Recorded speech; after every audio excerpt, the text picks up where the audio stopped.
What a douche! I'm right. no, okay. Are we talking about Xander Harris? And we're recording, everybody. All right, so hopefully the delay isn't going to be the worst ever, like it has been in the past, because that's really frustrating. Yeah, so is everyone ready? Ready. Yeah. Do I sound silent-y? Because Illyria, everything you just said sounds silent-y. Oh boy. Really? It You shouldn't. sound good to me. Mm. You sound good to me. Should I quit this process? I don't know what'll happen. You sound okay Hold on. now. All right. My processor's going a little haywire because of this one thing. I don't know if I need it. I'm going to leave it on. All right. Hopefully everything will be okay. Yeah, so let's get started. Stephanie, time you're ready. I am recording. You're listening to PotentialCast, Season 6, Episode 19. The growing jealousy among Warren, Andrew, and Jonathan gives Buffy an opportunity to stop them from robbing an armored car, but Warren returns to exact a deadly revenge. Dun dun dun.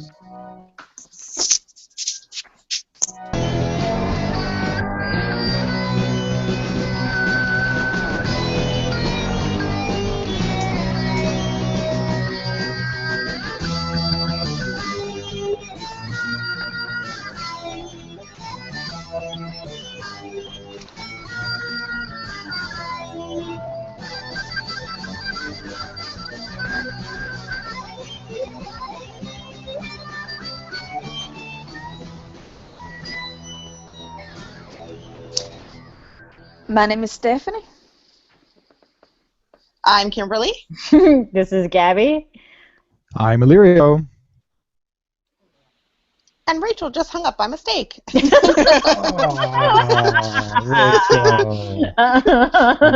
Back.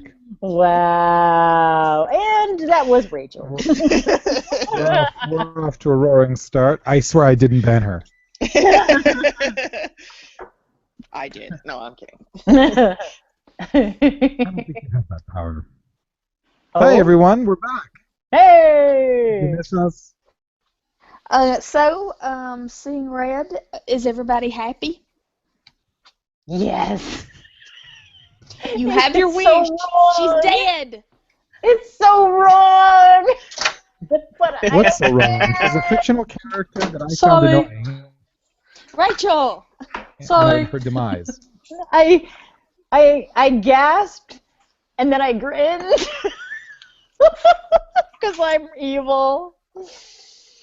Yeah. Well, if I had been doing a video commentary, you may have seen my O face.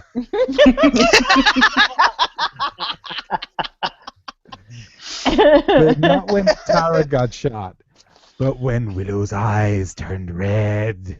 Ooh. I thought it was, oh yeah. Yes, I can't wait. It is as I have foretold it to be. Okay. Okay, can you Willow turning confirm evil because you've Tara is dead. Willow will blame Buffy, and Willow will kill Buffy, and Willow will be the master of the universe. Okay, now confirm Wow. you've never saw the series before, you weren't spoiled, you just figured it out. Right? I wasn't spoiled, and I didn't necessarily figure anything out, but I really, really wanted. So if I would say anything, is that it wasn't so much me trying to figure it out; it was just a wish. I really, really wanted this because in my mind, in my heart, which is beating in my chest right now, it would be the greatest possible thing to have a super awesome, powerful witch be at odds with her best friend Slayer. And of course it was going to be due to Tara. That's the only thing that could turn true friends against each other, right? A love dying. And then when Tara and Willow broke up, I kind of lost faith, and then she's going to get off the magics, and I was like, oh, this is terrible TV. I don't like this at all anymore. And then all of a sudden, you have a little red on you. That was fantastic. No, I was not spoiled on this at all. I've been spoiled on something else we haven't seen yet. Mhm. but I'll let you know. I will let you know when I feast my eye on it. I was semi-spoiled on this about a year ago. Mhm. No. I knew that Tara was going to die. I didn't know how, because someone wrote something on their Facebook, and I was just going through the threads, and someone said something about her dying, and I was like, no! You gotta stay away from that evil Facebook. Yeah, so I've learned to turn off people's notifications and stuff and whatever. Yeah. But I knew it was coming. I didn't know when. I had a feeling it was coming up now because there was a lot of foreshadowing to it because of them, one, getting back together and being so uber happy. And I was like, as soon as something good happens, the absolute worst is going to come and bring them crashing back down to reality. That's just like recently on The Walking Dead. There are two people who are just No too spoilers. happy. Too happy. No So. spoilers, please. Mhm. But yeah, I felt it. Okay, it's gonna happen. And then the comment. Did you post Did you post any of the commentaries I did, Illyrio? I posted the one for Entropy. The last Entropy, one. yeah. Entropy. Yeah. And I haven't gotten yours for Seeing Red. Have you sent that to me already? It's at my computer at work. I didn't have a All right, chance to well, upload it because I wasn't connected to the internet when I recorded it. But anyways, Okay, cool.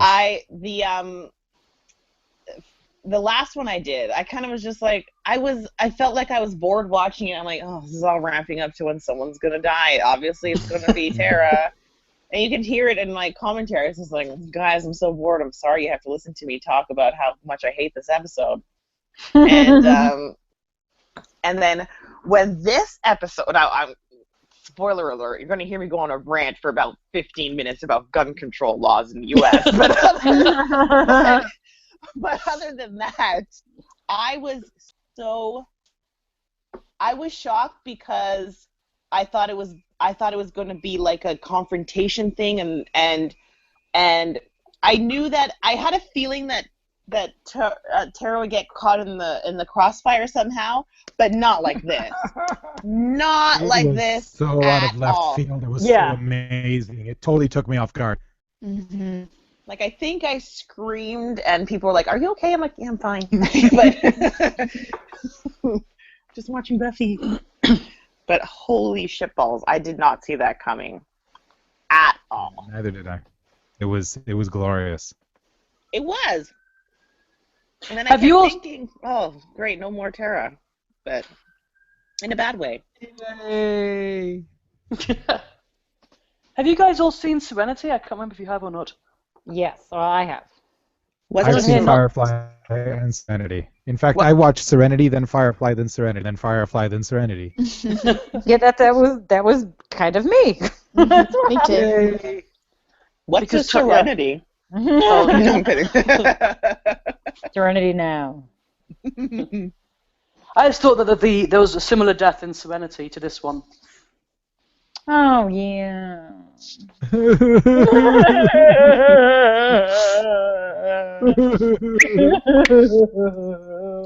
It's too soon. Too soon. Too soon. Wait. Soon. All right, Yes. so Amber Benson was in credits as a main cast member for this episode. Womp womp. Are you And this- serious? Yeah. Yes. Oh, guys, just got a notification on my iPhone 6. Buffy Summers commented on your video. Numfar, do the dance of joy.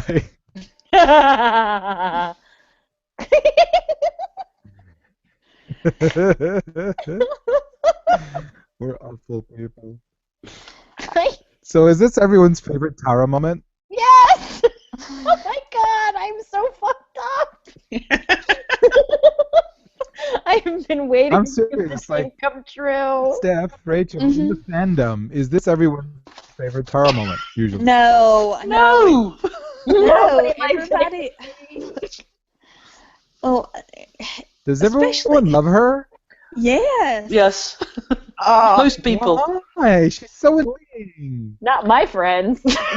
when they were doing the research in the bed and being all cutesy with each other, I was like, this needs to stop immediately. Like I can't do this anymore. Don't you mean you were all like, unacceptable? No, I was just like, I'm over this. I can't deal with this. I didn't like how, well, I understand for the purpose of the story, yeah, but how quickly they just literally jump back into bed with each other. I was like, come on. Yeah, when they did the previously on and they brought back the, well, we have to work through stuff and blah blah blah, and just kiss me now. I can't not roll my eyes. They didn't work through anything. They didn't work. No, it's like, okay, just kiss me and let's bang. All right. Yeah. Everything's cool now. Don't worry about it. Well, and this is a very controversial death because, like, as far as a lesbian character being killed, it's very what am I trying to say? It's very controversial because What? in most things, because lesbian characters are killed as like a punishment. Well, I see what you mean. Oh, no. I didn't go there at all. I understand, but that's not why she died. No, I didn't go She there died at To all. turn Willow into evil and glorious and beautiful and gorgeous and perfect in every way. I She just was thought a tool. Yeah, A tool to turn her evil. it was too much. And then when fucking Dawn was applauding them banging, I was like, oh, stop this. Yeah, that is immediately. kind Stop of right now. I'm so happy. Icky. I just was And not listen, about that. I'm a big fan of people applauding me having sex as much as the next person, but that was too much.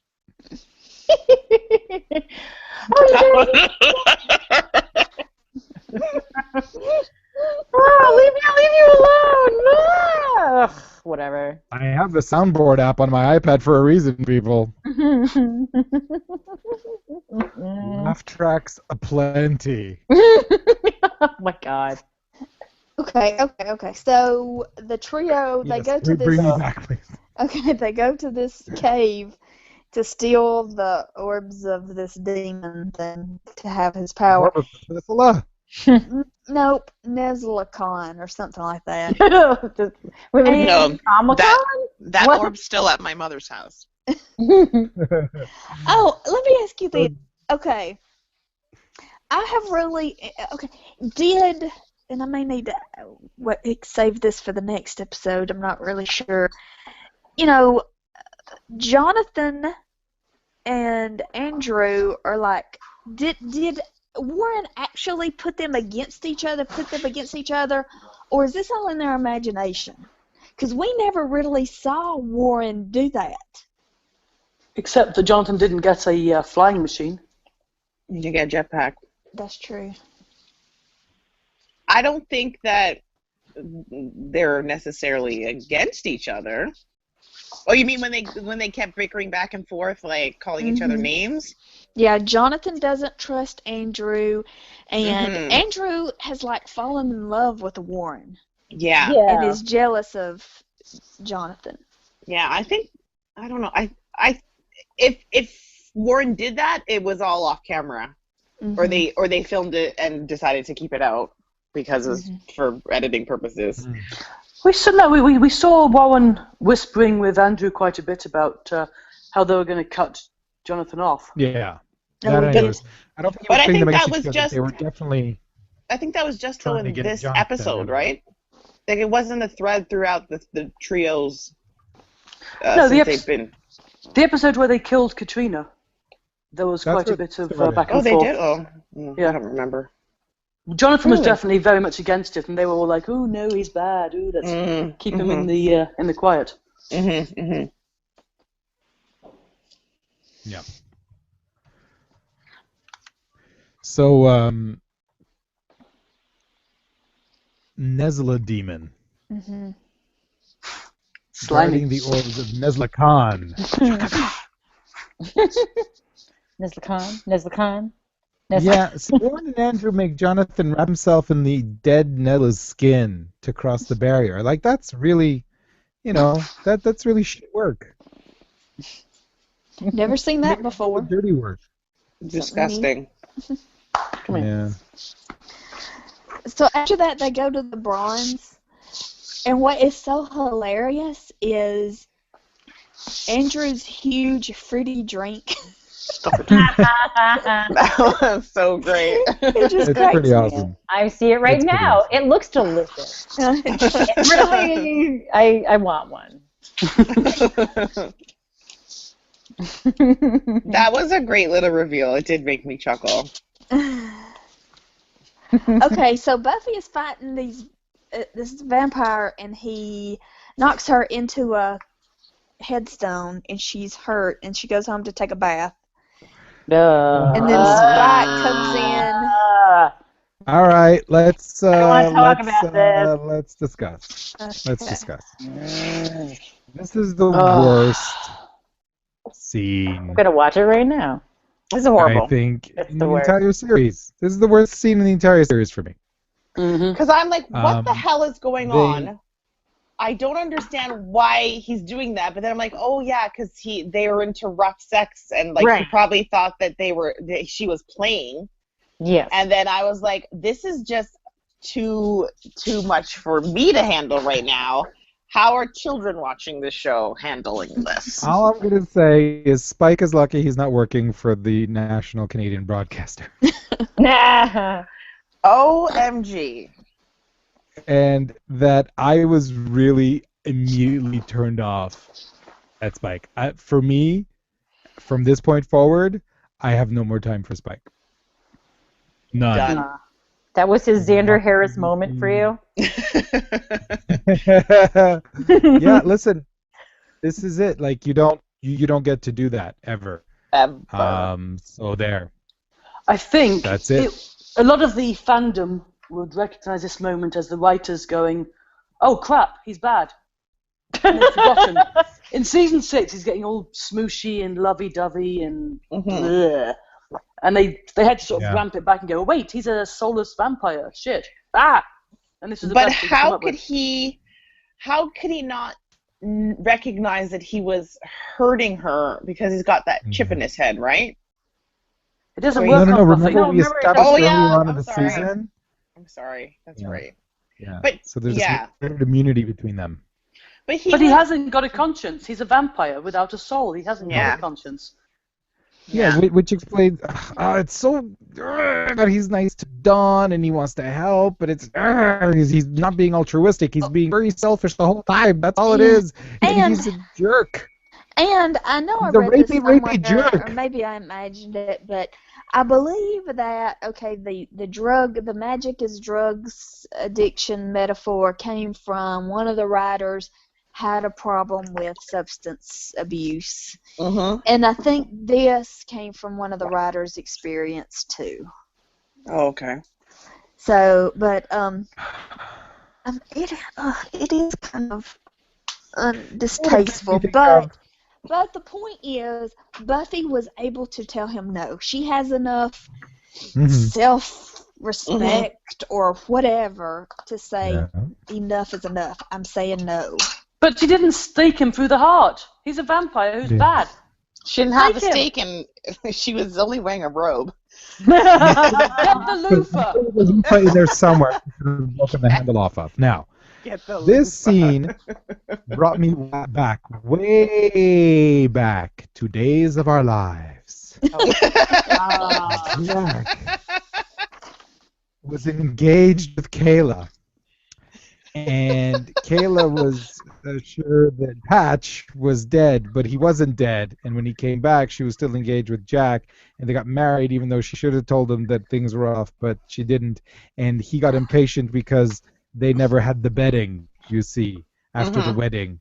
And Jack raped Kayla. Bedding after the wedding.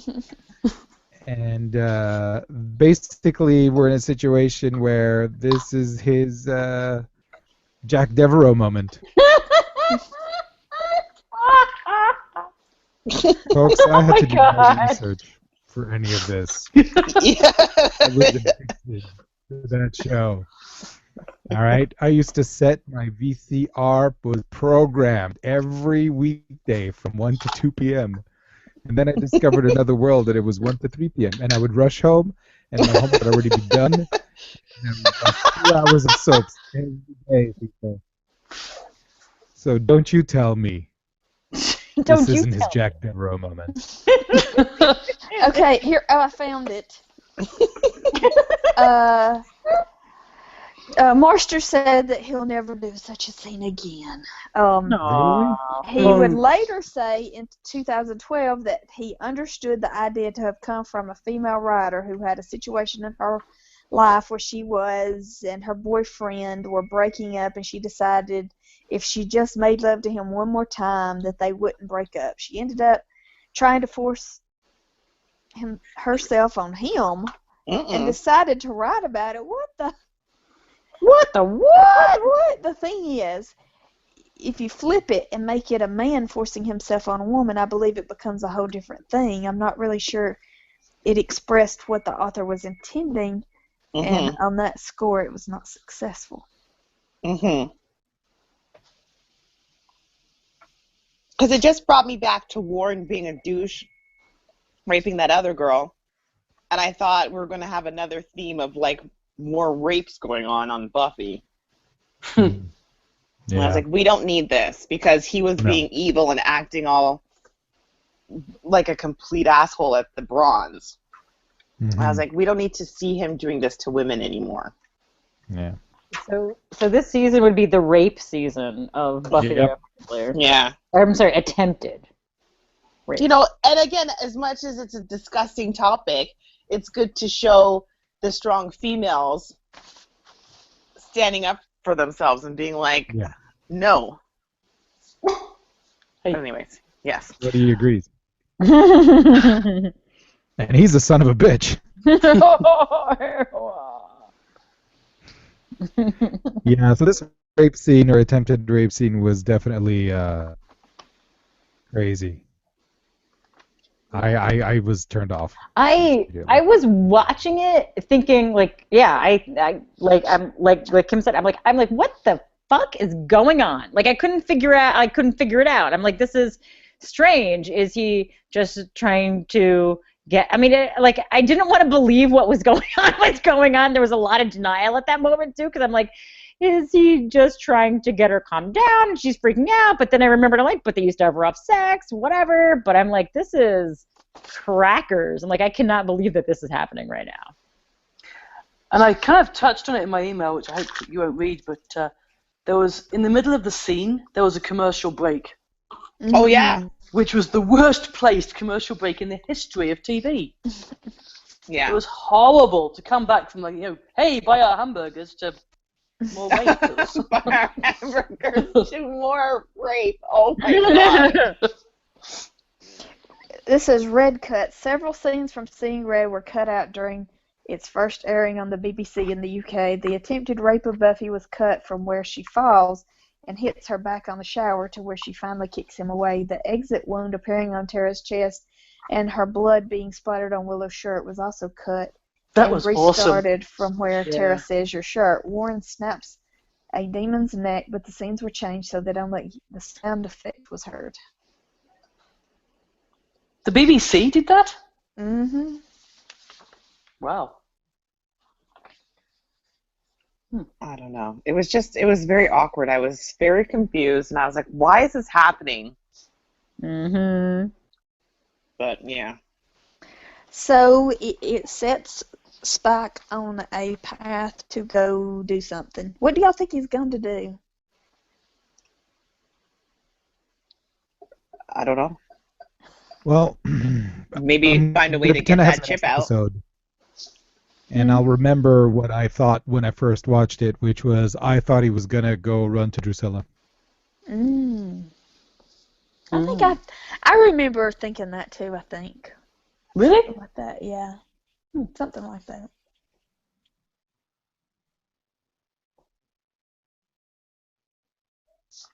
I actually guessed,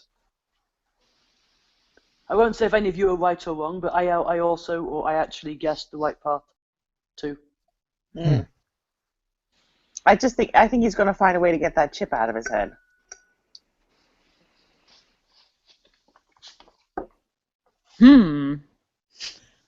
Because it's really messed him up. He just wants to go back to being straightforward evil. He just seems just desperate. That's the only word that I can think of when it comes to him. It's just straight up desperate. Did you notice at the end of this episode, and it's only occurred to me for the first time right now, is Buffy's got no one left in her life right now who's strong. Like physically strong, mentally strong? Mentally strong, emotionally strong, physically strong. Like Tara was the adult for the season because Giles left. So Giles is gone. Tara's gone. And Tara's the only one that Buffy actually opened up to. Spike's gone, who was her Oh no, does this mean she's going to have to turn to Dawn? Ugh. Oh, God. No. Ugh. No, thank you. I quit. No, not quite. Not quite. The scene at the end with the armored car, that's filmed at Six Flags Magic Mountain. Oh. Oh, yeah? Theme park in California. The banner at the amusement park, which reads Opening Weekend, is the same font and color as the Once More with Feeling logo. Ah.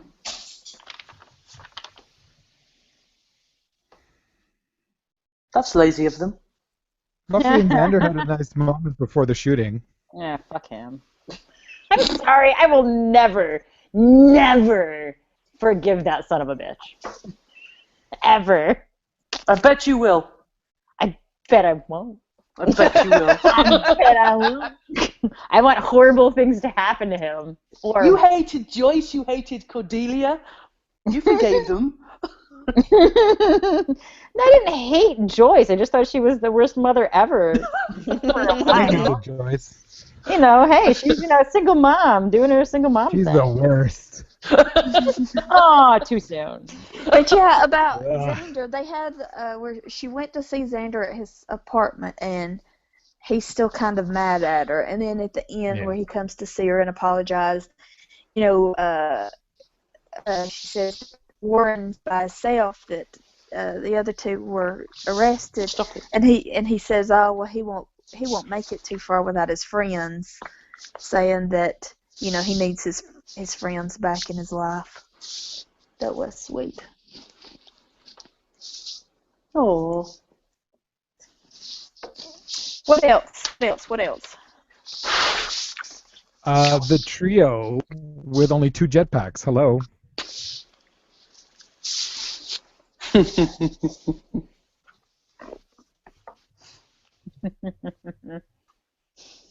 And So what? yeah, Jonathan's going to be left in the lurch.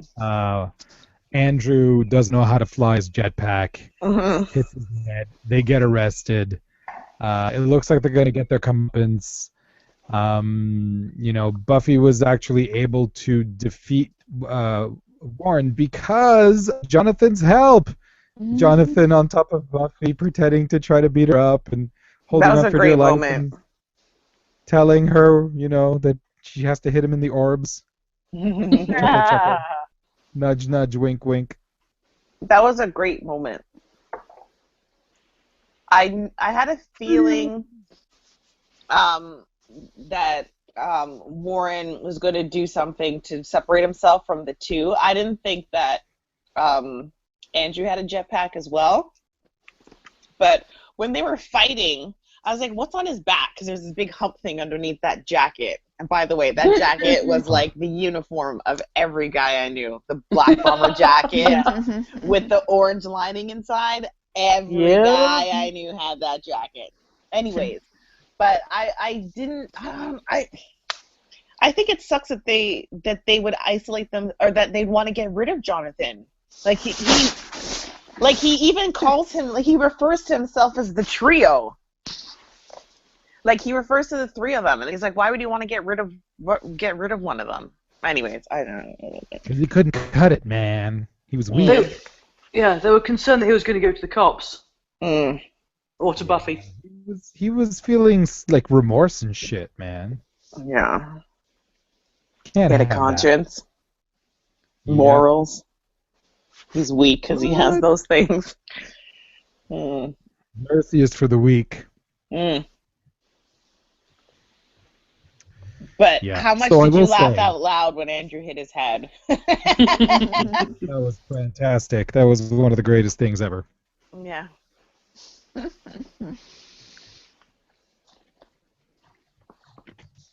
Are we ready to? Who the hell brings a gun? Who the hell brings a gun? Oh, it's back to that nice something. You know, I mean, if you have guns in this world, Buffy is just powerless against a gun. So that's why they're not. I think this is Brother- cheating. This is bullshit lazy writing. I went berserk when I saw that gun. Because, again, it happened. I watched this episode after the shooting in Seattle and after what happened here in Ottawa. So I went nuts about guns and how much I hate them. And how is it so readily available? You know? Because it's our constitutional right. Yeah, that's when you guys had muskets and two people to control the gun and operate them, not these automatic things that can take out entire. Anyways, that's another story for another day. Well, let me tell you, if 25-year-olds blown to bits won't do it, then I don't know what will. I totally agree. And The I was like, 4-year-olds blown I said, to bits won't what do a it. coward. What a cowardly thing to do. Like, he was actually, doing the magic, getting this and that done. And then he could have got a gun in the very first place to get rid of the Slayer. You know what I mean? He's like, oh, nothing's working. I'm going to go get a gun. Like, fuck yourself, you piece of shit. Well, it was I agree with that it was kind of like with the Spike thing. It was kind of like desperation. He was desperate to get rid of Buffy before she hurt him. Just horrible. And he wasn't again, I know for the story, but he's like shooting it sideways, up in the air. He doesn't know what he's doing with his really gun. cool that way, though. Oh. Yeah. He's being Yeah. gangster. Yeah, I got her. I killed the Slayer. It's like, he didn't do anything. He was shooting and running away at the same time. Like, it was horrible. Just horrible. Which I thought was great writing rather than bad writing, because he's the most believable villain in the entire Buffyverse. I agree. You know what? I agree, and I'll save my comments for the next episode, because there was a moment where I was like, he's really good at being bad. And that's all I'll say about that. The more you know.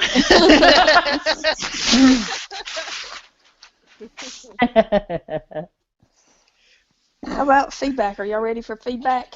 Please. Let's get this episode rolling. Rachel, you don't want us to read your email? You can... I can't remember what I said. Is there any good points I haven't said? All right, let's see what Rachel has to say. Spoiler cakes for Seeing Red. Got that? Good. Fuck. Or if Steph is reading this aloud, F word.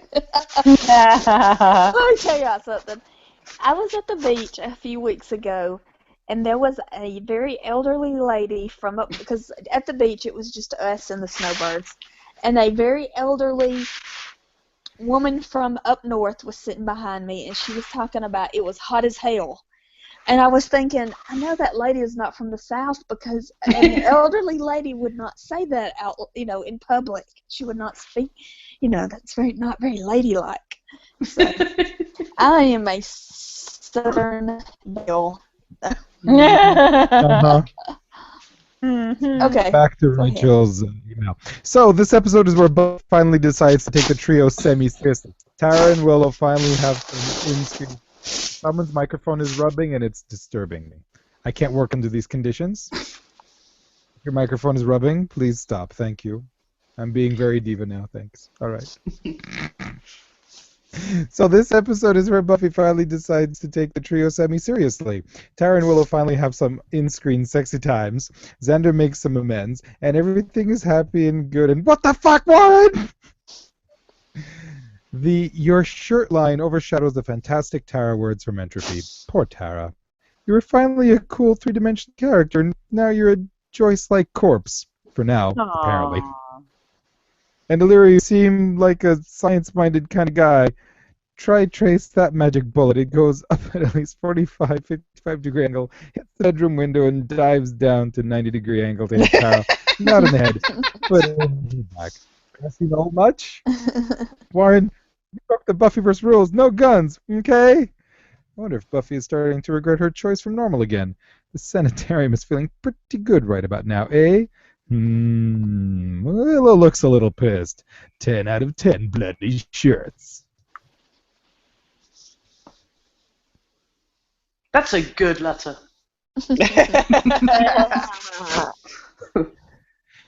Bob DeGrand writes, "Hi, Gaxton guest. Well, Illyria finally got his wish. Tara's death should have been obvious to any Joss Whedon fan as soon as she and Willow reconciled." Yep. Anya talking about her own problems while the scorned woman was trying to wish vengeance on her boyfriend was hilarious. I love that it's sorry. I love that it's still Warren and Jonathan and that other guy, the running joke. I like this episode, but there's a lot of effort because of the attempted rape scene in Tara's death. In a season full of character assassination of the main characters, Spike trying to rape Buffy is just the latest example. The actors playing Warren and Todd dated for quite a while in real life. What? Who dated in real life? Which fans were not Oh, happy I thought about. they were still together. They're not still together. No. Who dated in real life? Sorry, I missed that. Hello? Warren Oh, no. and Tara. I think I lost you guys. No, we can hear you. Can you hear okay. me? Yep, or is I the can hear delay you. like 5 minutes long now? No, we're good. We're good. This delay is the worst. I don't know why it's happening. Oh, Moira sent us audio feedback. Woo! Play it. It's loading. Holler. I just finished watching Seeing Red. It's Moira. Wow, I was thinking this was a bit of a setup episode. I mean, we got rid of 2 out of the 3 amigos, and we had Spike be a complete ass. And I was thinking it was all just a setup for whatever was going to come next. I did not see that coming at the end. Oh my god. So, wow. We've been thinking Willow was going to go bad. Willow is going to kill Warren. Wow, this was really good. Okay, I'm still stunned. 9 out of 10. 9 out of 10. Endangered nerds. Right. To say. I need to collect my thoughts. Anyway, till next time. Bye. Bye, Moira. Bye. Now, Moira actually sent us another voicemail. So that one was October 3rd. And she sent us another one this Saturday. Let's see. Yay. Maybe she forgot she sent it in. Let's see. Maybe the exact same thing? Let's see. I haven't vetted this. Shh. Go away. Holy crap. I just finished watching. Oh, it's the same Seeing thing. Red. Oh. There we go. I thought maybe it was like more insight. Maybe it Cool. continues Thanks, with, Laura. I just watched Seeing Red again. And I still don't know what to make of it. Yeah. Bruce writes, Okay. Dawn's part usually gets overlooked in discussions about this episode. Unfortunately, when Dalton tells Spike that Buffy's feelings were hurt because he had sex with Anya, what Spike hears is that Buffy still has feelings for him and he needs to go make it right. Half an act later, Buffy and Spike are playing out the same old drama, from his perspective, that they did in Smashed, Wrecked, Gone, Dummy Palace, etc., etc. Only after a well-placed kick backs Spike up a bit does he realize that Buffy's tears and her anguish are real. Just in the last couple of days, he hurt her by being with Anya. Then he hurt her by telling Xander about the relationship. Now he's hurt her again because he just doesn't get what Buffy needs, or importantly, Spike doesn't know what's right. Between Willow using magic on Tara, Warren using technology on Trina, Spike's season-long manipulation of emotionally vacant Buffy, Spike is the only one with any kind of excuse, but it was still wrong. Buffy understands her own role in Spike's actions, so she doesn't want vengeance against him. She just wants to move on. Now, though, she has to face the consequences of both her actions and her inactions from the first two-thirds of the season. Dealing with Dawn's abandonment issue seems relatively simple compared to assorted ramifications from a secret months-long relationship with Spike. I liked Tara. Bruce. Sad face. Thank you, Bruce. It's a fine line, that scene between. Someone read Missy's. Oh, sorry. Go ahead. Oh, sorry. Go ahead, Kim. Yeah, sorry, Please. delay. I think it's a fine line, that scene in the washroom, or in the bathroom, I should say, because I don't want to sound like I'm taking a side here at all. But I don't think we should call it a rape scene, because I don't think that was the intention going in at all, because of the precedent that was set before with the two of them and their rough sex. It wasn't until she kicked him so hard and then was like, seriously, fuck off, that's when he got the hit. Like, I don't think he would have intentionally hurt her in a malicious way. Do you know what I mean? Yeah, I agree with you and totally see where you're coming. I think that's where I was so confused. Yeah. Even the words that he used and the look on his face, it wasn't, up to that point, it wasn't angry. It was desperate. It was desperate, trying to hold on and trying to get her to understand what he thought was going on. There was that going on. And then she flipped the script, and then now he's butthurt about it. Yeah, and it was like lustful. He's like, this is what we do. Mm-hmm. You know, I got that, and that's what made me feel like, this is the most, like, the scene just made my skin crawl, and I was like, that was horrible. That was disgusting. So I don't know. Again, because people are calling it like the rape scene, and I don't think he meant to, you know. And then I'm like, oh my god, I'm saying the languages that I've heard so many years throughout class. I'm like, well, he didn't mean to do it, but it's just like, I'm like, oh god, like I'm torn, you know.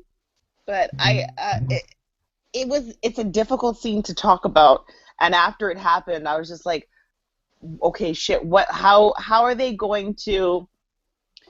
What's going to happen when the two of them face each other again the next time? How awkward is this moment going to be? Anyways, let's move on. Yeah. Sorry. No, I see your point.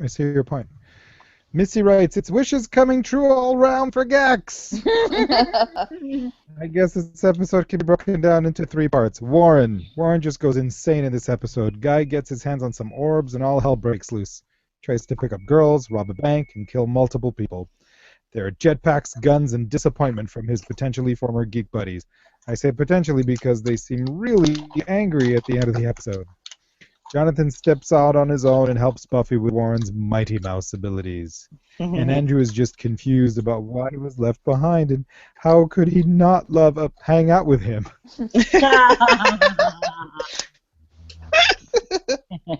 Part 2. Spike really loses his mind here. It begins with an innocent conversation with Dawn about the events of the previous night and quickly escalates into an attempted rape and ramblings about the chip holding him back and his eventual exit from Sunnydale. As much as I despise the attempted rape, it makes sense for Spike to go there, considering the twisted relationship he entered into with Buffy. What I always notice is that he immediately tries to apologize for hurting Buffy. I mean, he gets cut off by her brilliant line about stopping him, but Still, his immediate reaction to what he did is to say sorry.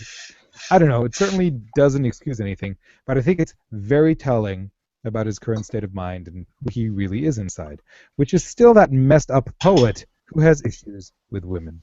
Mm-hmm. Part 3. Tara. Tara, oh my god, her story arc alone in this episode is just, I don't have the words. She wakes up happy, back with Willow and ready to fight the bad guys. She's just so happy to be with her family again. It makes me sad. All those intimate moments with Willow, I just cry, and her joy at Buffy and Xander communicating again, only to be taken down by a stray bullet in an instant. No warning, no goodbyes, no happy ending. Just BAM! And Gun bad.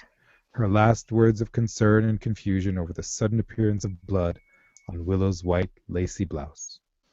So, this episode ends with Buffy being shot, Warren getting away, the 2 remaining trio members in jail, Tara dying, Spike leaving town, and Willow seeing red. Strap yourselves in, Gak. Hell of a ride. And the few little things I adore. Amber Benson finally being in the opening credits. Dawn being giddy over Willow and Tara getting back together. Anya's rant about the end of her and Xander's relationship to that silly drunk girl. Xander talking about being on a hook. Clem and sage advice. I heart Clem from Simone. Oh. Yeah, there was Xander was talking about, like, he was like going on about this like fish metaphor, but it reminded you of Go Fish. What? When he's in the bar and the girl is talking I to know, him. I know, but what do you mean Go Fish? That's what I meant. Like, it reminded you of the episode Go Fish where he joined the swim team and the swim team turned into fish. Or it did me, did it not? Oh, the good old days. Yeah, when they were in high school. Again, language with this attempted rape scene. I don't think he went in with the purpose of raping her, you know? Mm-hmm. So, I understand. I would agree. I know. It irks she was me. saying no, and he had to be physically removed. I know. It just irks me so much because it's such an uncomfortable topic. And it is, but he was not in control. He wanted control of the situation, and she was fighting him. I know, but chip or no chip, I don't because he loves her. I don't feel he would have. I don't. This is not good. It's awkward. Danger. A lot of people don't go into planning to rape somebody. I know. It's so awkward and so discomforting, and I'm just like, oh. Sorry. Okay. Let's another letter, please. Where are we? It is a horrible topic. It's the most debated subject in the entire Buffyverse. Yeah. I can just imagine what it was like to watch this. What was it, 15 years ago? However long ago? No, it wasn't that long ago. 12, 13, yeah. It was in 2002. See, 12 years ago. I know for me, I think what's kind of, well, besides the whole thing, I'm like, people still love him so much that I'm thinking, I don't know, that I'm like, there has to be continued redeeming qualities for fans to still heart him so much. And people love Tara. You don't love Tara. I fucking hate Tara. Oh, but she's dead now, so whatever. But I feel like if it was like, I mean, I know people like to like the bad guy, but I don't know. I feel like something like this would automatically turn everybody off, and everybody would absolutely hate him, and no one would want to see him and acknowledge his presence. But I'm like, oh well, he's a lovable guy. I guess. I'm like, maybe things turned around. Maybe other people didn't think that whatever happened. But I don't know. I'm so torn. I'm so fucking torn when it comes to him now.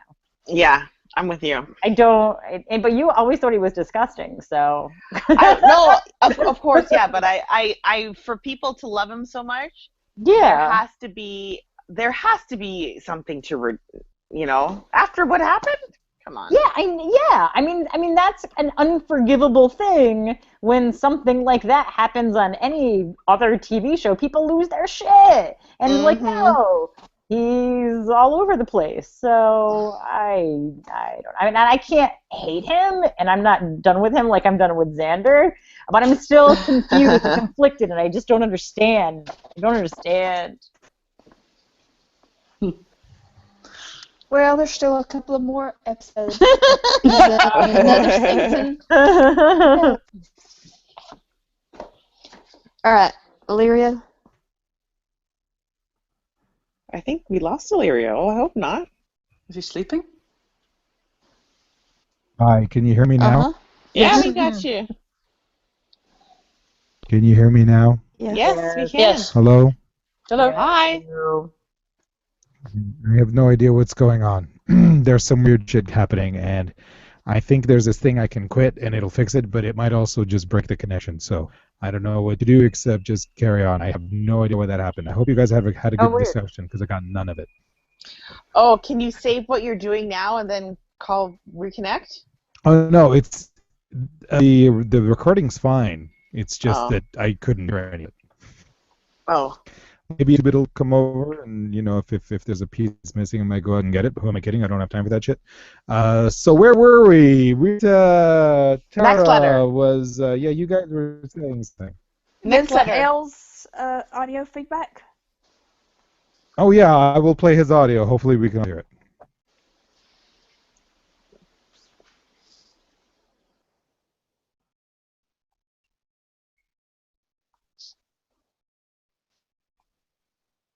Loading.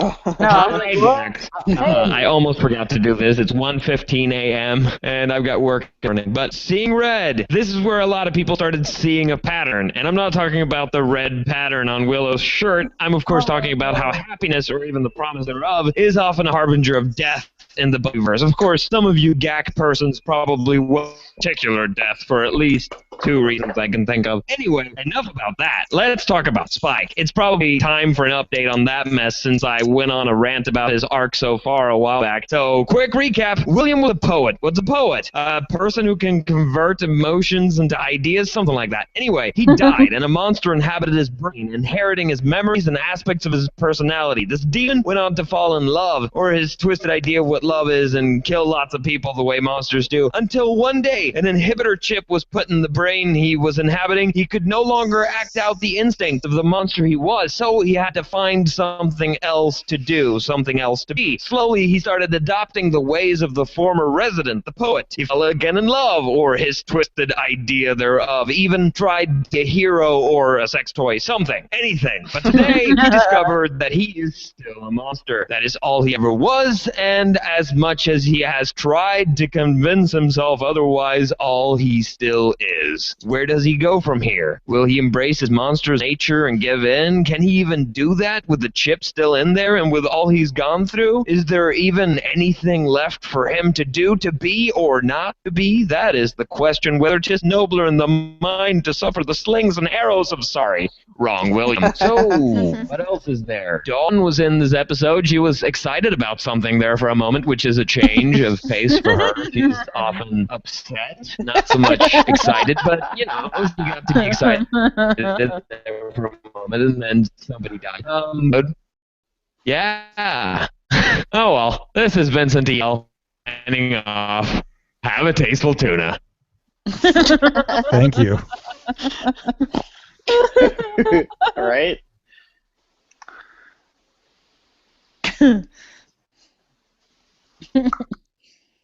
That's different. Yeah. Awesome. I will read the Bats email. Do you want me to read the Bats email? Yep. Okay. Yes, Scene please. red, the attempted rape scene. Like most people, I hate this scene. Disappointingly, some refer to it as when Spike raped Buffy, even though no rape occurred. Rough play was a feature of Spike and Buffy's consensual sexual relationship, which she initiated. In this scene, once the admittedly dense, obsessed, and misguided Spike realizes no means no, he is horrified at his behavior and driven to deep self-examination. But does anyone remember that Xander once tried to rape Buffy for real? It was in The Pack, Season 1, Episode 6, when he was possessed by a hyena demon. Afterwards, he feigned amnesia.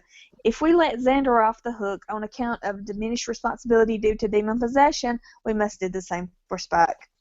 I'm not buying Buffy's Horrid exaggerated logic!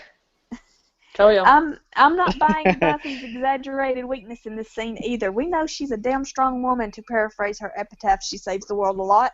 The writers obviously needed a plot device, but this scene was a terrible choice. Yours, Lindy in London. Yeah.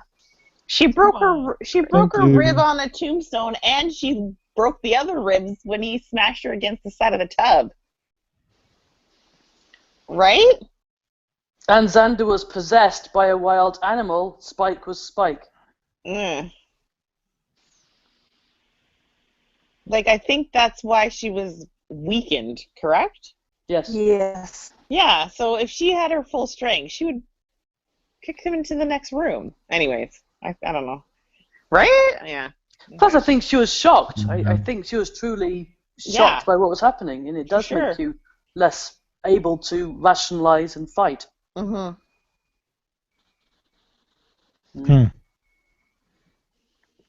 Kate had written an email that combined entropy and seeing red feedback, so I decided to wait until today. So, hey guys, thought I would email you some thoughts on these episodes.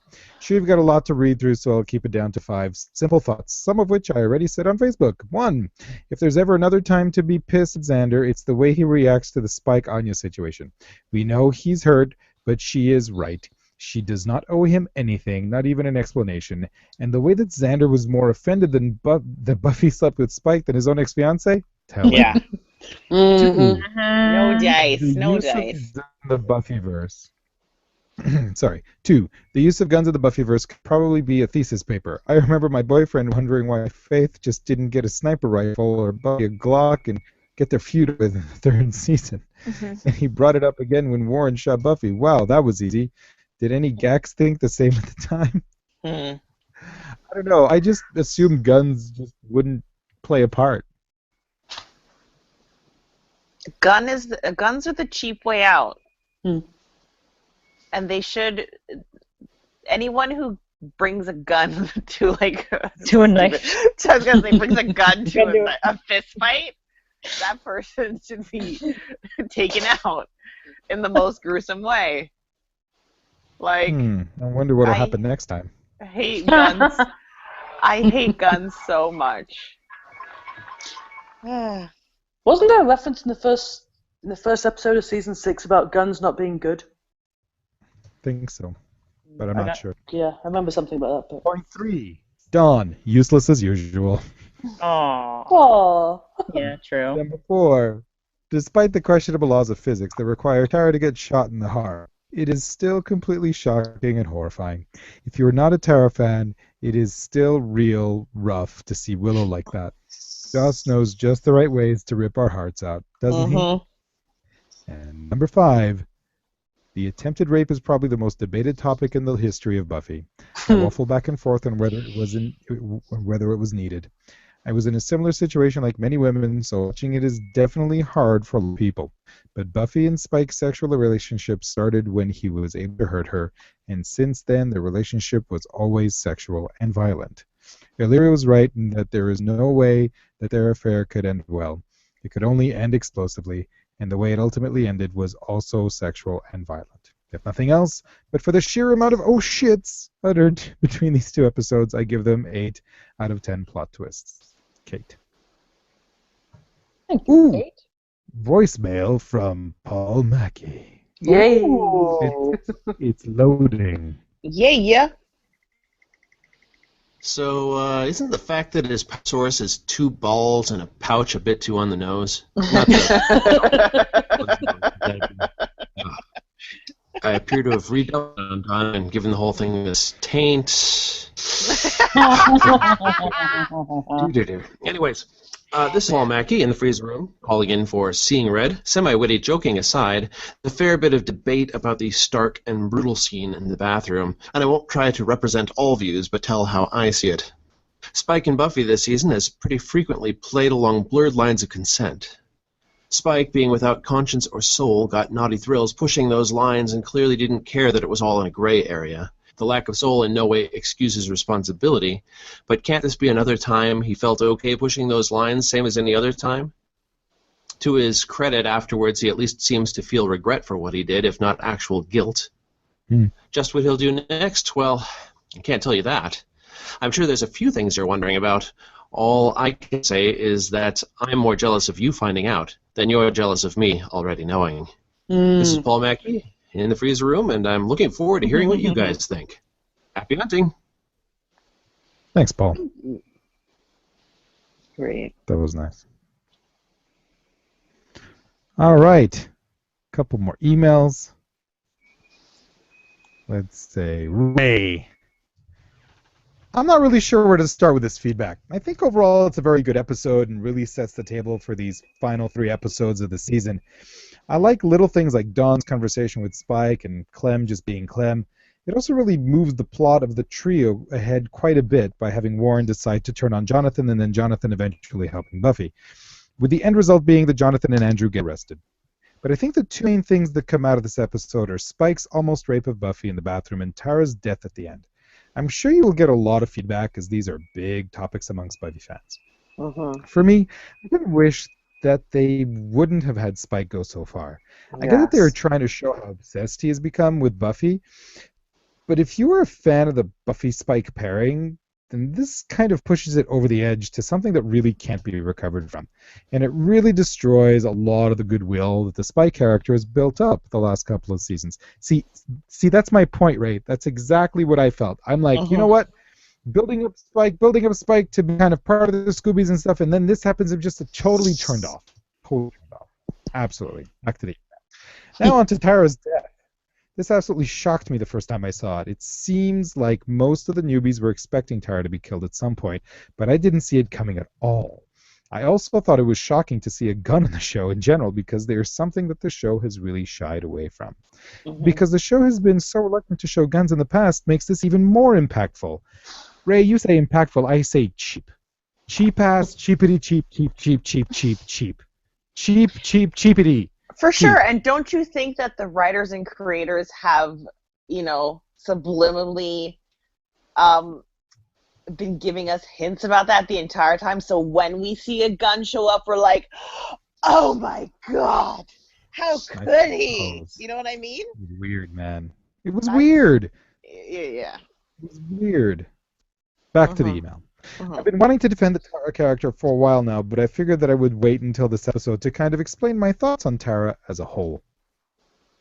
By the way, he wrote W-H-O-L-E. Tara isn't oh my god! Too soon. Too soon. There's just no escaping it. I'm sorry, Ray. I apologize. To you, not to Tara. Because she's fictional. Tara isn't one of my favorite characters on the show, but I do appreciate her for a lot of different reasons. In my opinion, Tara is the best person out of any of the Scoobies. She is genuine and always seems to actually care about people. You can actually make the case that all of the other Scoobies are actually kind of jerks in a lot of ways. Tara was kind of the only truly good person in this Buffy world. When bad things happen to the other members of the Scoobies, it's because they bring it upon themselves. Xander being a jerk to Anya and leaving her at the altar and other things resulted in the pain he feels. Dawn being a klepto and general whiny brat. Buffy hooking up with Spike even though she knows it's wrong. Willow and her addiction to magic, etc. They bring the pain onto themselves by being selfish and dumb. But when bad things have happened to Tara in the series, it's not something that she brings upon herself like the other Scoobies, with the exception of Family in Season 5. But Glory wiping her brain and now her being shot were both just wrong place, wrong type of things. Wrong time type of things. She doesn't deserve to have these bad things happen to her like the others do. And that is why this has more impact for me than, say, what Xander brought upon himself, or Willow hitting rock bottom from magic addiction. So while Tara was never the greatest or most interesting character on the show.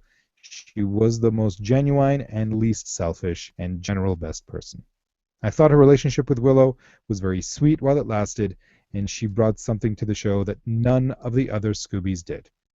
And for just the sheer tragedy of how accidental her death ended up being, really gave it a lot of weight. Well said, Ray. Very well said. Well said. Someone read Ian's email, please. Oh, I don't have it open. Hold on. Ian looks a lot like Ed Helms. Did you mute everyone's mics? Nope. No, I'm sorry. I just totally zoned out. I've had a really long day. I muted mine because my husband came in. I didn't know what he was going to say. Was he going to tell us that Tara died? Yeah, Buffy died. Again?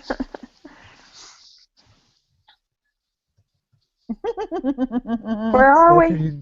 Steph, are you good to read Ian's email? Ian. Okay. Hi, great guest and Gax. Here are my thoughts on Seeing Red. Most of this episode is misdirect and build up for what happens in the last 15 minutes. Spike abuses... no, that's not what that says. Spike's abuse of Buffy and its immediate fallout is a disturbing and something that shocked me the first time I saw it. The simplest way to read this is that, as Xander keeps on saying, he is soulless and evil. I think that's a too easy get out. To understand my position on Spike, I'd like to set out a theory on all vampires. Vampires are not soulless. They have a soul. The soul they have, though, is a demonic soul that crawled its way out of a hell dimension where it has been for thousands, if not millions of years. Given all we have seen of both Buffy and so far on Angel, not all demons are bad. However, given the state Angel was in when he came back from a hell dimension, they aren't nice places. Sections 5 in such a place would force its occupants to do terrible things. As a vampire, then all the soul knows by this point is evil acts, even if it wasn't like that originally. Given that, how does it relate to Spike? Well, having the chip in place gives him an opportunity to explore other ways of relating to the world and people, humans and demons both. It's not like a light switch, but he can slowly change his ways. But when he is presented with his conflicted feelings for Buffy, a chip that does not work in relation to her, and rejection, he reverts to ways that have worked for eons. Mm-hmm. The look he gives Buffy after he attempts to, rape her seems to be a mixture of shock, horror, and revolution at his actions. Almost an out-of-body experience. I don't think he would have been able to have that were it not for the chip and his new way of reacting to the world the past few years. The question now is, though, what happens after that experience has sunk in? Which way will he go? Can he move forward and attempt to become more than what he has been, or will he revert to what he knows works? As for Warren's actions, what results will they bring? Thanks for bearing with me on this one. With thanks, Ian. Thank you, Ian. All right, I'm going to read Ashley's email, and then we have one last Google Voice. Ashley writes, "Hi, Gax and guest. Hey! This was quite the episode, yeah? I won't send a super long of feedback this time. Tara's finally in the opening credits. Damn you, Joss Whedon. Awesome booby trap by the trio. Oh, yeah, we forgot about the booby trap. Oh, yeah. Yeah, it was a pretty good booby trap. It was very Anya's Wile still E. too bitter and Coyote. hurt to get any work done. Pardon? It was very Wile E. Coyote. It was. Meet, meet. Anya's still too bitter and hurt to get any work done. Many fans don't like that they made Spike try to rape Buffy and felt that it was too far. Although I don't like watching the scene, I think the writers made a smart move by doing it, in my opinion. Spike hasn't been a real threat for the past few seasons, and over that time, people began to want Buffy and Spike together. Almost as if both characters and fans seem to have forgotten that Spike is still a monster with a leash. So to me, it was like the writers were sending us a reminder of what he is. I wasn't too fond of the writers skipping out on Buffy's emotional pain about it, though, as opposed to dwelling on Spike's. Buffy was the victim. Warren is the worst. He's not even liverwurst. Sick, nauseating, disgusting form of human being he is. Luckily, Jonathan was there to help Buffy. Andrew is a complete moron. I really appreciate Xander and Buffy actually talking things out. The Scoobies never talk about things and just sweep things under the rug. Even though it's not the easiest conversation to have, it was a conversation needed from both of them. Dawn is the biggest Willow/Tara shipper of all. Also, yay for makeup sex. But there was that giant red shirt in the form of silk sheets. Oh yeah, the silk sheets were red. Oh no. Getting Jost absolutely sucks. If only they just kept on having makeup sex a little longer, then she wouldn't have gotten shot. I know. The problem was that they put clothes on, right, guys? That's always the That's problem. my personal theory. Everything is downhill as soon as you end up not being naked. That's my theory. Getting Jost absolutely sucks. If only they just kept on having makeup sex a little longer, she wouldn't have gotten shot. I think the blue shirt that Tara is wearing when she was shot was the same shirt Willow kept looking for with Tara in the body. Tara was such an amazing, kind-hearted main on the show. I had planned on sending audio feedback for months, but never did, mainly because I just wanted to sing the intro to You Give Love a Bad Name by Bon Jovi in honor of my beloved Tara. Fail on my behalf. I had watched Buffy when it originally aired, and let me tell you, seeing Tara get shot like that at 11 years old, yeah, not so fun. Tara's been shot. Buffy's been shot. Willow looks pissed. I'm sure I'm missing other things, but anyways, great episode. I give it 8.5 out of 10 stray bullets. Ashley. So Thank you, Ashley. when the shots happen and then Willow summoned whoever to bring Tara back. Osiris. No, that's the next episode. Next episode. You're getting next Sorry. Cut that out. next episode. Willow's holding Tara, and she looks up, and her eyes are red, and that's it. Cut that out. Sorry. That was so sad. Okay, it's too late. It's not on the internet. All right. Are we ready for the last piece of feedback? Yes. Yes. Yes. All right. There we go. Let's get this rolling. Someone's got to go to bed. Mm-hmm. Go to bed. We're doing another episode. I know. That's why I'm like, get the ball rolling. Thoughts on Ooh, hockey. Seeing Red. First thing, when Warren grabbed those balls, he got super excited. Xander's middle name is Judgy McJudgerson. Xander's part fish, and he's gonna hit that. No means no, Spike. Except when I'm yearning for some vampire D. Andrew's drink looks delightful. Buffy, it's not your fault. It's not your fault. Buffy, it's not your fault. Well, it's your fault a little.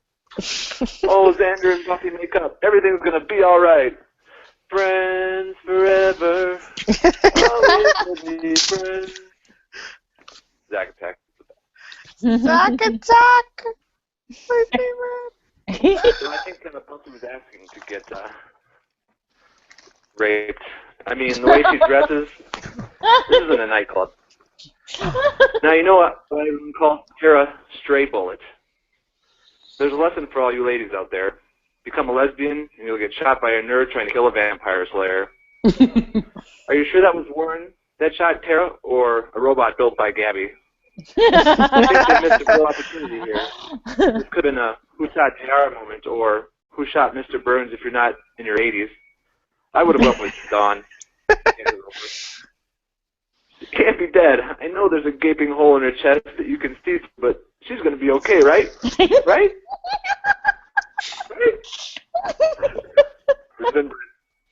Have a good one. Oh my god. Thank you, Brett. Great call. More audio feedback. How did he know I was getting into robotics? Here. Great Yeah. call. Thanks for all your feedback, everyone. We really appreciate it. Great It's been call. lovely. Now that Tara's dead, I can finally let everyone know I'm leaving the podcast. I'm going to be doing a new intro cast very soon. You'll find out about it. So until next time, bye-bye! What? One of those things is false. I'm still on the show. But I might be doing a new intro cast soon. Ooh. For what show? I am not telling. Oh, all right. Okay, secret keeper. No, Be like the that. keeper of secrets am I. Thanks for feedback. Hey, do we have any more points, or do we want to rate this son of a bitch? Let's rate this batch. Let's rate it and do our quotes and put this to bed. Put this baby to bed. Because honestly, I could go on forever about this episode, but let's get going. Well, go ahead, Kim.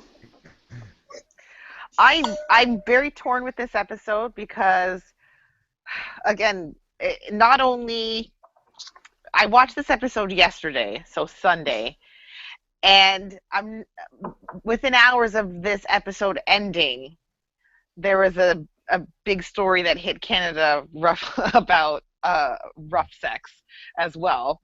And I was like, it was on my mind the entire day about Spike and Buffy. I'm just like, oh, this is so polarizing because I'm like, because they used to do this before, but then now it's just they've totally turned the tables and this is just so, it's gone so completely wrong.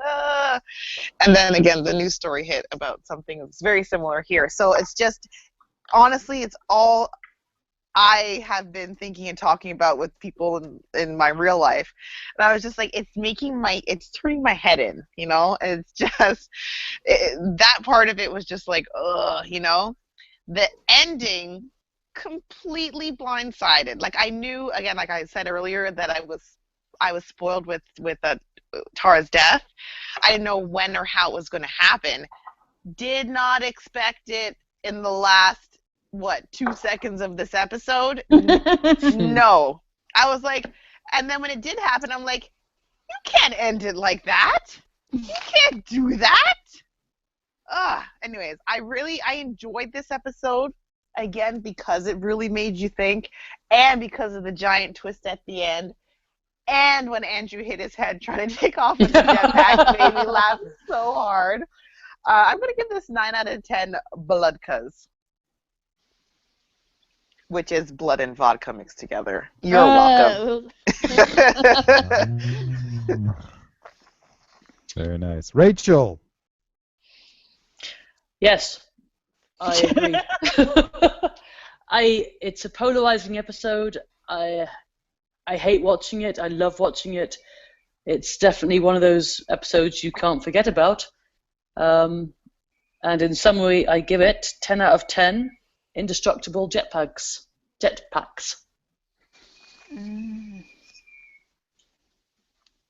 Gabby? I have mixed feelings for obvious reasons. No. I can't believe how happy I am that Tara's finally dead. And I feel like that makes me a horrible person. But it does. whatever. It does. Well, I never cared for her, and that pretty much, in my mind, solidifies my opinion that Tara has all this time just been a tool to turn Willow the evil. Mm-hmm. So yay for me. But the whole Spike thing was so just messed up, and I still don't know what to make of it. And but then there was the bronze, and no matter what, I still, the trio, I just zone out with those idiots. And I know they're more important than I think they are, and they're moving stuff in the certain direction. Also tools to make Willow go the evil. So, I don't know. I'm going to give this 8 out of 10 comically large saw blades. Oh yeah, I forgot about that. We talked about that briefly. I am going to utter the following words. Mm-hmm. Tara is finally dead. And I'm not happy because I hate Tara. I'm thrilled because this will be the catalyst that I have been waiting for, that I've prophesized, that will get our Willow to be the most awesomely badass character I predict Yes. in the history of this show. I cannot wait for the next episode. I cannot wait. I cannot wait. I cannot wait. Spike's a douche. Xander's worse. And Buffy, have we mentioned that Buffy got shot and she might die? We didn't even mention that. Because we all, it's, you only die once, right? Isn't that a James Bond movie? All right. I'm going to give this episode 9.5. What am I kidding? 10 out of 10. Kick him in the nards. I mean orbs. Somebody get a message. Sorry, hockey starting. Well, I think the thing about Warren having a gun and using a gun, Warren and the humans, they represent science and the natural world, and instead of the supernatural. And I love the scene at Magic Mountain with the armored car and the jetpacks and everything. I think that's hilarious. And I just think the attempted rape scene, I just think it should have been filmed differently. It was just too vicious. I don't know. It's just so unsettling and distasteful. It just doesn't fit in the series. You know what's crazy? It totally overminds the spewing, woman-hating bullshit that Warren was saying. Like, if you remember that scene, it was like 10 minutes of him just being a total misogynistic bastard. And we forget about that because the Spike attempted rape was so much worse. Yeah, sorry, carry on. So I give it 8 out of 10 sinister yet addictive card games. Yeah. Oh, I have one question. How high are the ceilings in Buffy's bathroom? I don't recall. Did she have vaulted ceilings just in the bathroom? Yeah, they're like 15-foot ceilings. I know. Like, wait a minute. Is this the first time we've ever seen her bathroom? I believe think so. Oh. No, Faith. No. Oh. Okay. Thank you. I need the floor plan.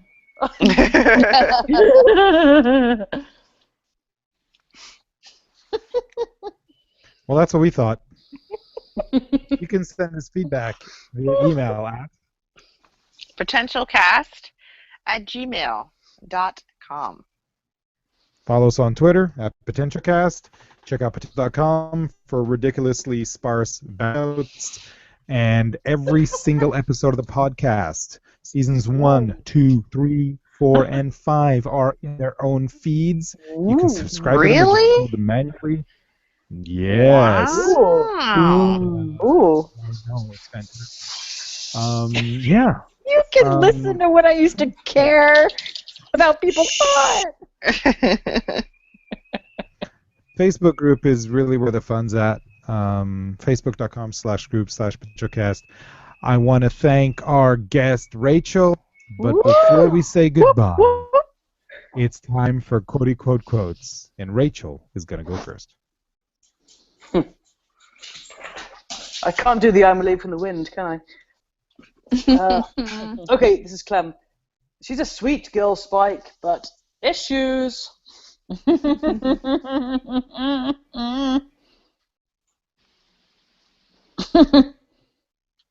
Next. That was so hot.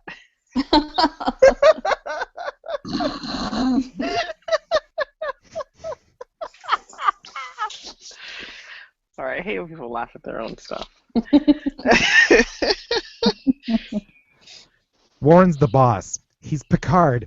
You're Deanna Troy. Get used to the feeling, Betazoid. I can't wait to get my hands on his orbs. Son of a bitch!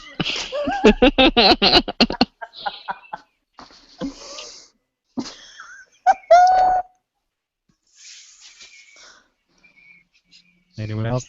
Any other- Ask me again why I could never love you. Aww. Aw. Aww. Your shirt. Oh. Somebody in a wind tunnel? Someone's in the wind tunnel.